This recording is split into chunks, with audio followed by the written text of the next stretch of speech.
tuyadan tushib unga suv berdi, unga taom berdi, unga kiyim berdi.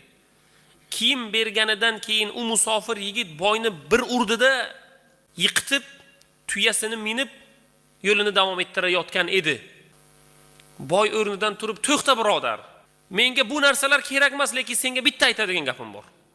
U musofir yigit ham baquvvat, o'ziga ishongan, bemalol boyni yenga oladi, tuyani qaytardi. "Nima deysan?" dedi. U aytdiki, meni senga hozir kuchim yetmaydi. Sendan yana tuyamni tortib olmoqchi bo'lsam, sen pahlavonsan. Qaytarib ola olmayman. Men qaytarib olmoqchi ham emasman. Lekin bitta gapim bor. Nima gap dedi u? Mana shu bo'lgan voqeani hech kimga aytma. Nimaga dedi u?